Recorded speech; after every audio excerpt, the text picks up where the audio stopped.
गौतम बुद्ध के अनुसार मौन रहने की शक्ति इतनी ज्यादा है कि यह आपकी सारी चिंता, आपकी सारी टेंशन और आपके सारे तनाव को पल भर में खत्म कर सकती है और आपको एक ऐसा इंसान बना देती है कि उस इंसान से बात करने के लिए दूसरे लोगों की बहुत इच्छा होती है। एक बार एक लड़का गौतम बुद्ध के पास जाकर कहता है, मेरे जीवन में बहुत अशांति है, कृपा करके आप मेरा उचित मार्गदर्शन कीजिए जिससे कि मैं इस अशांति से छुटकारा पाकर अपना जीवन अच्छे से व्यतीत कर सकूं। गौतम बुद्ध बिल्कुल शांत भाव से बैठे हुए थे और उस लड़के से जीवन की अशांति का कारण पूछते हैं। लड़का उत्तर देता है, अत्यधिक विचारों के कारण मेरे मन में बहुत सारे विचार आते हैं जिससे मेरा मन अशांत रहता है। बुद्ध मुस्कुराते हुए बोले, ऊपर आकाश की तरफ देखो और बताओ कि तुम्हें सूरज दिख रहा है। लड़का ऊपर आकाश की ओर देखता है और कहता है, धूप दिख रही है। बुद्ध उससे बोले कि अगर तुम लगातार धूप में खड़े रहते हो तो तब क्या होगा? वह कहता है, मुझे बहुत ज्यादा गर्मी लगेगी और पूरे शरीर में बेचैनी फैल जाएगी। बुद्ध लड़के से कहते हैं कि अगर धूप में खड़े रहने से तुम्हें गर्मी लगती है तो इसमें दोष किसका है, सूरज की गर्मी का या तुम्हारा? लड़का कुछ समय सोचने के बाद बोलता है, इसका जवाब आप ही बताइए गुरुदेव।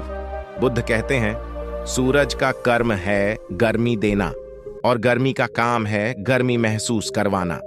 ऐसे में तो गलती तुम्हारी ही है कि तुम धूप में जाकर खड़े हो गए जिससे कि तुम्हें गर्मी लगी। तुम्हें अगर शीतलता चाहिए तो तुम्हें छांव में जाना चाहिए। ठीक इसी तरह चंचल मन का भी स्वभाव होता है विचारों और भावनाओं को पैदा करना। विचार क्षण भर के लिए होते हैं, लेकिन विचार से पैदा हुई भावनाएं बहुत देर तक टिकी रहती हैं। लेकिन यह तुम्हें निर्णय लेना है कि तुम्हें विचार और भावनाओं के साथ कैसे चलना है या अलग रास्ता बनाना है।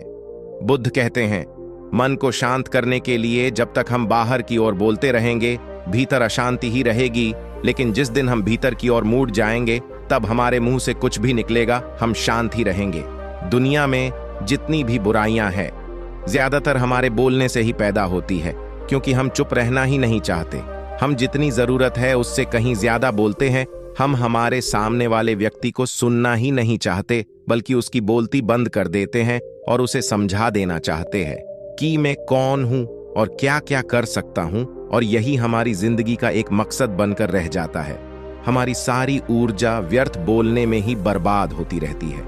इसी कारण से समाज में लोगों का जीवन दुखों से भर जाता है, जो हमेशा एक दूसरे को सुनाने में लगे रहते हैं, कभी भी एक दूसरे को सुनना नहीं चाहते, समझना नहीं चाहते, और चुप रहना तो उन्होंने कभी सीखा ही नहीं। चुप रहना शायद उन्हें छोटा महसूस करवाता है।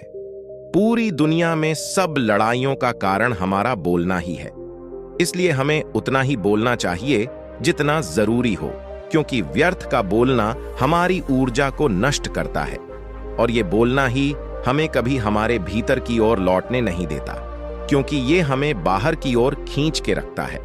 बाहर है ही क्या है इस संसार के अलावा, लेकिन अगर हमें अपने भीतर के संसार की तरफ मुड़ना है तो हमें इस हमारे मुंह को बंद ही रखना पड़ेगा, क्योंकि जितने भी बुद्ध हुए, आत्मज्ञानी हुए, वह सभी एकांत की तरफ भागे ताकि उनको ज्यादा बोलना ना पड़े, ज्यादा सुनना ना पड़े। वो एकांत में रहे और शांत रहे, इसलिए बड़ी आसानी से भीतर की यात्रा कर पाए।